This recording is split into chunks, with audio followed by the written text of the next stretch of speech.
ایسا کیوں ہوتا ہے کہ انسان جس چیز کو اچھا سمجھتا ہے اسے نہیں کرتا اور جسے برا سمجھتا ہے اسے کر گزرتا ہے؟ انسان اپنی پیدائش اور وجہ تخلیق سے آشنا نہیں ہو سکا۔ جب تک اسے اپنی پیدائش یا وجہ تخلیق سے آشنائی نہ ہو تو اس کا ہر عمل کسی نہ کسی چیز سے منسلک ہوتا رہتا ہے۔ اب جن چیزوں سے اس کا عمل منسلک ہوتا ہے اس کے نام آپ نے الگ الگ رکھے ہوئے ہیں۔ اس طرح ایک تقسیم آتی ہے کہ اہل دانش، اہل دین، اہل ظاہر، اہل باطن، اہل عقل، اہل دل اور اہل نفس۔ تو یہ اسما ہے، یعنی کہ نام، یہ انسان کی پہچان کے ابواب ہیں۔ اس کو ہم انسان کو پہچاننا کہتے ہیں۔ اب انسان کے نصیب پہ غور کریں۔ زندگی میں داخل ہونے اور زندگی سے نکلنے کے درمیان انسان نے جو کچھ بھی حاصل کیا وہ اس کا نصیب ہے، یعنی کہ جب وہ زندگی میں آیا تو کچھ چیزیں لے کے آیا تھا، اور جب وہ زندگی سے رخصت ہو رہا ہے تو اس نے کچھ چیزیں زندگی میں حاصل کی، عمل کی شکل میں، قوا کی شکل میں، ڈیولپمنٹ کی شکل میں، ارتقاء کی شکل میں۔ بہرحال آپ اس راہ کو دیکھیں کہ یہاں سے لے کر وہاں تک کا فاصلہ زندگی میں طے کیا تو اس کو نصیب کہیں گے۔ اب اگر یہاں یہ بات سمجھ آ جائے تو نصیب کو حاصل کرنے کے دو طریقے ہیں۔ ایک یہ ہے کہ اپنی ذاتی کوشش، یعنی نصیب حاصل کرنے کا طریقہ ہے کوشش، ایک ایک اینٹ لگاؤ اور مکان بنتا جائے۔ دوسرا طریقہ یہ ہے کہ پیدا کرنے والے کا کیا منشا ہے، جب اس کا حکم ہو جائے کہ مکان بننا ہے تو وہ بن کے رہے گا۔ اب اس میں آپ کی مرضی یا لیبر کا دخل ہی نہیں ہے۔ اگر یہ عقیدہ کہیں کمزور ہو جائے تو زندگی پریشانیوں کی زد میں آ جاتی ہے۔ اگر آپ نے یہ کیا کہ کبھی کوشش کر لی، دوڑتے بھاگتے رہے، اور پھر کبھی کہا کہ جو اس نے نصیب میں لکھا ہے وہ ٹھیک ہے، تو نتیجہ یہ ہوگا کہ ہر چیز کنفیوز ہو جائے گی۔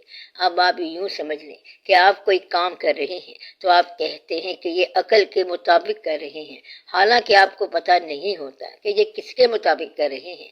کام کے پیچھے عقل ہے یا دل ہے یہ خود آپ کو معلوم نہیں ہوتا، بلکہ دیکھنے والے کہتے ہیں کہ یہ عقل سے کام کر رہا ہے یا دل سے کام کر رہا ہے۔ حقیقت میں کام کرنے والے کو خود پتہ نہیں چلتا، کیونکہ اس کے پیچھے کتنے ہی محرکات عمل کر رہے ہوتے ہیں۔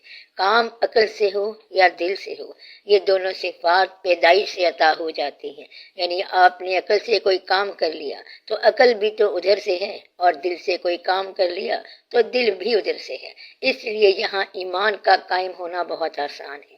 اگر آپ یہ سمجھ لیں کہ زندگی میں ایک طریقہ تو یہ ہے کہ الا باذن اللہ، کوئی کام اللہ کے حکم کے بغیر نہیں ہوتا، دوسرا یہ ہے کہ الا ما شاء، جو آپ کوشش کریں وہی آپ کا حاصل ہوگا، اور یہ بھی فرمایا گیا ہے کہ جو آپ کو اللہ کا حکم ہوگا وہی حاصل ہوگا، حالانکہ آپ جو کوشش کر رہے ہیں وہ بھی اللہ کا حکم ہے۔ یہ سب آپ کو سمجھانے کے لیے ہے تاکہ آپ اس مقام پر اپنے یقین کو اتنا پختہ کر لیں کہ عمل آپ کا ہو اور اس کا نام منشائے الہی ہو، تو عمل آپ کا ہی ہے مگر نام اس کا منشائے الہی ہوگا۔ حاصل آپ کا ہے جو بھی آپ نے حاصل کیا، اور نام اس کا کیا ہے؟ اللہ کا احسان۔ وہ حاصل کیا ہے؟ آپ ہی کا، کیونکہ کوشش آپ نے کی۔ اگر آپ اپنی زندگی کو کسی طریقے سے منشائے الہی ثابت کر دیں یا اپنے حاصل کو کسی طریقے سے اللہ کا احسان ثابت کر دیں تو آپ کی زندگی میں آسانی ہو جاتی ہے۔ آپ نے جو کچھ حاصل کیا وہ کیا ہے؟ اس کا احسان۔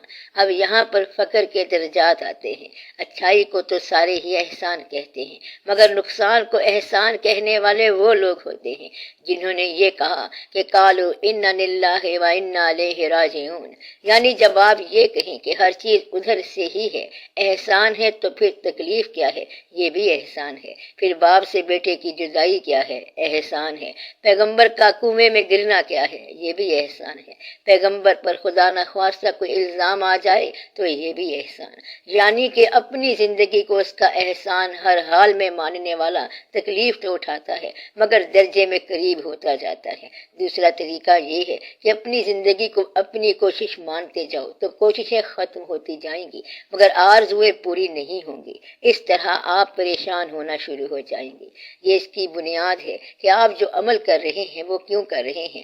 زندگی کے اندر ایک عمل ہوتا ہے زندگی میں زیادہ دیر ٹھہرنے کا، اور آپ جانتے ہیں کہ آپ ٹھہر نہیں سکتے۔ آپ کو پتہ ہی ہے، ابا جان سے پوچھو یا ان کے ابا جان سے پوچھو، بزرگوں سے پوچھو۔ میں نے پہلے بھی بتایا تھا کہ 10 سال کے بعد شہر بھرے رہتے ہیں لیکن چہرے بدل جاتے ہیں۔ آپ کو یہ بھی بتایا تھا کہ 50 سال کے بعد شہر میں کوئی پرانا بندہ رہتا ہی نہیں، شہر کی آبادی بڑھی ہوئی ہوتی ہے اور پرانا بندہ کوئی بھی نہیں ملتا۔ اگر انسان کی ایوریج عمر 60 سال ہے تو 60 سال بعد آپ کو آج کا بچہ بھی نہیں ملے گا، لیکن شہر بھرا ہوا ہوگا، آبادی زیادہ ہوگی۔ گویا کہ آپ کی تمام کوششوں کے باوجود زندگی نے ٹھہرنا نہیں ہے، اور آپ کی محنت کس کام کی ہوتی ہے؟ یہاں ٹھہرنے کی، مگر آپ ٹھہر نہیں سکتے۔ آپ کی زندگی کی کوشش ہوتی ہے خوشی کے لیے، مگر آپ جانتے ہیں کہ انسان غم سے آشنا ہو جاتا ہے۔ اکثر اپنا غم تو ہوتا نہیں انسان کو، بلکہ جب بھی غم آئے گا دوسرے کا آئے گا۔ مثلاً آپ آرام سے گھر بیٹھے ہوتے ہیں اور اچانک کسی دوست کے انتقال پر ملال کی خبر آ جاتی ہے، یعنی کہ پیارا دوست کیا بنے گا؟ غم کی خبر بنے گا۔ تو زندگی غم سے نہیں بچ سکتی، زندگی موت سے نہیں بچ سکتی، زندگی زوال سے نہیں بچ سکتی، بینائی کمزور ہونے سے نہیں بچ سکتی، اور آپ کی صحت جو ہے وہ ناقص ہونے سے بچ نہیں سکتی۔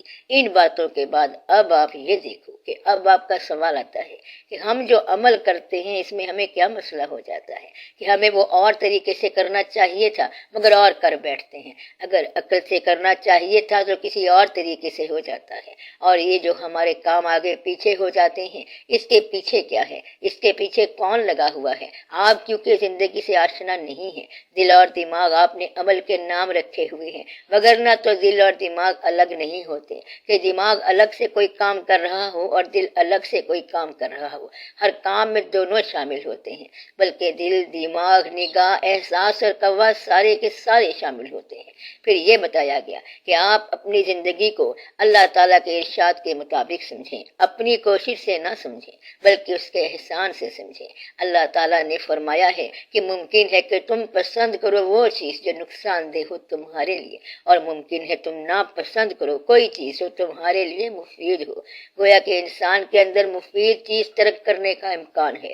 انسان کی پسند جو ہے عین ممکن ہے کہ وہ ایسی چیز کو پسند کرے جو اس کے لیے نقصان دہ ہو۔ اگر انسان ایسا عمل کر بیٹھا جو نقصان دہ ہو تو اس کا مطلب یہ ہوتا ہے کہ وہ خواہش نفس کی تھی۔ اپنے ساتھ دشمنی کا عمل نہ دل کا ہوتا ہے اور نہ دماغ کا ہوتا ہے، بلکہ وہ بد نصیبی کا ہوتا ہے، اور یہ بد نصیبی نفس کی وجہ سے ہوتی ہے۔ غلط عمل کس کا ہوتا ہے؟ نفس کا۔ کہتے ہیں کہ یہ اس کا نفس تھا، خواہش نفس تھی، نفسانی خواہش تھی۔ تو جو نفس ہوتا ہے وہ دماغ بن کے بھی عمل کرتا ہے اور دل بن کے بھی عمل کرتا ہے۔ مثلاً ایک صاحب نفس ہے، یعنی نفس کا بندہ، اگر وہ مسجد میں جائے تو بھی نفس والا ہوگا۔ وہ مسجد میں اس وقت جائے گا جب دکھاوے کا وقت ہوگا، تو یہ صاحب نفس ہے، اور یہ جو کام کرے گا اس میں نفسانی خواہش ہوگی۔ اور جو نیک آدمی ہے، دل والا آدمی ہے، وہ ہر کام میں نیکی کا انداز رکھے گا۔ جیسا کہ میں نے پہلے بتایا کہ اگر ایک آدمی بنیادی طور پر جھوٹا ہے، صاحب نفس ہے، وہ اگر نماز پڑھ رہا ہے تو بھی جھوٹا ہے، حج کر رہا ہے تو بھی جھوٹا ہے، تبلیغ کر رہا ہے تو بھی جھوٹا ہے، سچ بول رہا ہو تو بھی جھوٹا ہے۔ جھوٹا آدمی اگر سچ بول رہا ہو تو بھی جھوٹ ہے، اس کے سچ کے پیچھے بھی شرارت ہوگی۔ اب آپ اللہ کا حکم دیکھو کہ جب جھوٹے لوگوں نے مسجد بنائی تو اللہ کریم نے حکم دیا کہ اس مسجد کو گرا دو، اس کے پیچھے شرارت ہے۔ تو جھوٹے نے سچ کہا مگر وہ بھی جھوٹ تھا۔ ایک اور جگہ اللہ کریم کا اپنا ارشاد ہے کہ جب یہ جھوٹے منافق آپ صلی اللہ علیہ وآلہ وسلم کے پاس آتے ہیں اور آ کے یہ کہتے ہیں کہ ہم گواہی دیتے ہیں کہ آپ صلی اللہ علیہ وسلم اللہ کے سچے رسول ہیں، تو اے میرے حبیب صلی اللہ علیہ وآلہ وسلم، میں تو جانتا ہوں کہ آپ صلی اللہ علیہ وسلم سچے رسول ہیں، مگر میں گواہی دیتا ہوں کہ یہ جھوٹ کہہ رہے ہیں، یعنی اگر جھوٹا آدمی رسالت کی گواہی دے دے تو بھی جھوٹا ہے۔ گویا کہ بنیادی طور پہ ایمفیسس ہوتا ہے انداز پر۔ اسی طرح اگر یہ بات سمجھ آ گئی تو صاحبان نصیب جو ہیں، اگر ان کا عمل بظاہر کمزور ہو تو بھی ان کا نصیب بلند ہے، عروج پر ہے۔ جیسا میں نے کہا کہ حضرت یوسف علیہ السلام کنویں میں گرے تو بظاہر یہ گرنے کا عمل ہے مگر یہ عروج کا عمل ہے۔ کہتے ہیں کہ اس وقت ان کو آواز آئی کہ مبارک ہو، پیغمبری کا سفر شروع ہو گیا، کیونکہ آپ علیہ السلام کی پیغمبری کا سفر کنویں میں گرنے سے تھا۔ مدعا یہ ہے کہ صاحب عروج جو ہے وہ بظاہر زوال میں بھی صاحب عروج ہے۔ یہ اللہ تعالیٰ کے کام ہے۔ آپ اندازہ لگائیں کہ یہ جو جنگ ہوتی ہے، اگر اس میں کوئی پارٹی شکست کھا جائے تو اسے شکست ہی کہیں گے اور جیتنے والے کو فاتح کہیں گے، لیکن صاحب نصیب اگر کوئی جنگ ہار جائے تب بھی وہ تا قیامت فاتح ہے۔ اس کی مثال واقعہ کربلا ہے۔ کربلا میں حضرت امام علی مقام علیہ السلام نے بظاہر جنگ نہیں جیتی، لیکن تا قیامت ہمیشہ کے لیے آپ فاتح ہیں۔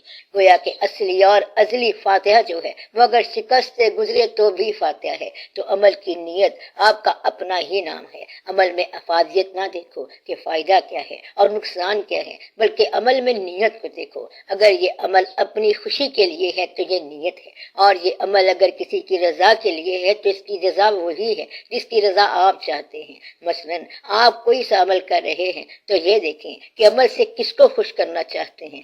اپنی خوشی نفس ہے، کسی اور کی رضا آپ کے عمل کی جزا ہے۔ تو آپ کی جزا کون ہے؟ جس کی آپ رضا چاہتے ہیں۔ تو اپنے عمل کی بنیادی بات یہ دیکھیں کہ اس کے پیچھے نیت کیا ہے۔ نیت کو نفس کہہ لیں، دل کہہ لیں، دماغ کہہ لیں یا روح کہہ لیں، عام طور پر یہ پتہ چل جاتا ہے کہ عمل کے پیچھے نیت کیا ہے۔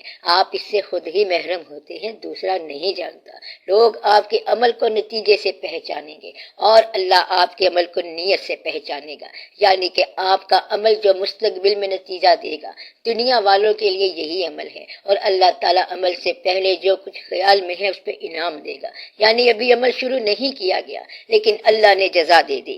مثلا ایک آدمی حج کی نیت سے ذہنی طور پر تیار ہوا، اگر اس کا انتقال ہو گیا تو اس کا حج ہو گیا، اور اگر نیت دنیا داری ہے تو حج کر لینے کے بعد بھی نامراد واپس آیا۔ آپ بات سمجھ رہے ہیں؟ مطلب کیا ہوا؟ یہ آپ کی نیت کی بات ہے۔ یہ جاننا بڑا مشکل ہے کہ یہ دل ہوتا ہے یا دماغ ہوتا ہے۔ آپ اس بحث میں نہ پڑنا، میں نے پہلے بھی آپ کو بتایا تھا کہ دل کے اعمال کیا ہوتے ہیں اور دماغ کے اعمال کیا ہوتے ہیں۔ صاحب دل کون ہوتا ہے اور صاحب دماغ کون ہوتا ہے؟ کیسے جانیں گے کہ یہ دل والا عمل ہے یا دماغ والا عمل ہے؟ یہ تو آسان بات ہے۔ جس میں آپ کچھ لینا چاہیں تو یہ دماغ کا عمل ہے، اور جب کچھ دینا چاہیں تو یہ دل کا عمل ہے۔ اہل دل احسار کرتے ہیں اور اہل دماغ حاصل کرتے ہیں۔ تو اہل ظاہر کون ہیں؟ حاصل کرنے والے، انہیں کہیں گے اہل دماغ۔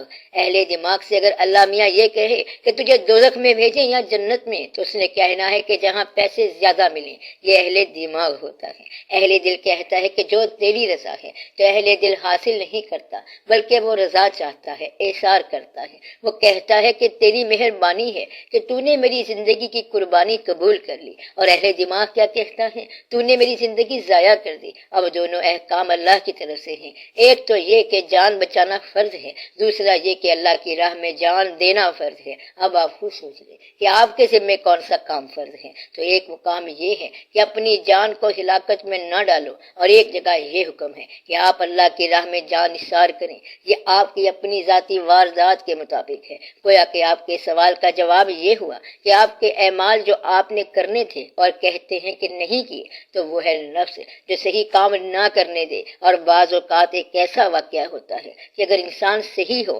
بنیادی طور پر سچا ہو اور عمل غلط ہو جائے، تو پھر وہ یہ انتظار کرے کہ آگے کوئی اچھی خبر آ رہی ہے۔ اگر اسے لگے کہ ایسا کام آج تک نہیں ہوا، یہ بندہ سچا ہے، آخر یہ کیا حرکت کر گیا، تو آپ دیکھیں کہ اس کے اندر کوئی جواز ہوگا۔ ایک آدمی بہت مشہور اور نیک آدمی کسی بستی میں جانے لگا۔ روزوں کا مہینہ تھا۔ اسے پتا چلا کہ بستی کے لوگ استقبال کے لیے کھڑے ہیں، تو ان کے سامنے اس نے پانی پینا شروع کر دیا، کھانا شروع کر دیا۔ لوگوں نے کہا یہ کیا فقیر درویش ہیں۔ ان کے مریدوں نے کہا کہ سرکار یہ آپ نے کیا کیا؟ انہوں نے کہا کہ میرے لیے 60 روزے رکھنا بہتر ہے، لیکن نفس کی جو خوراک ہے یعنی تعریف تو میں اس سے بچ گیا ہوں۔ روزے تو ہم رکھتے ہی رہتے ہیں، مگر یہ جو مقام آیا تھا کہ اپنی تعریف اپنے منہ پہ سننا، اس مصیبت سے ہم بچ گئے۔ تو اپنی تعریف سننا ایک مصیبت ہے، اور عذاب کیا ہے؟ اپنی تعریف خود کرنا۔ تو اپنی تعریف سننا کیا ہے؟ مصیبت، اور اپنی تعریف خود کرنا کیا ہے؟ عذاب۔ ان سے بچنا چاہیے۔ بہتر یہ ہے کہ وہ اعمال کریں جو اعمال ٹھہرنے والے ہیں، جن سے آپ زندگی کو ٹھہرانا چاہتے ہیں۔ یہ عام طور پر دنیا کی بات ہے، ظاہر کی بات ہے، دماغ کی بات ہے، اور وہ عمل جن سے آپ دنیا سے نکلنے کی بات کریں وہ ہے دین، وہ ہے دل، اور وہ ہے نیکی۔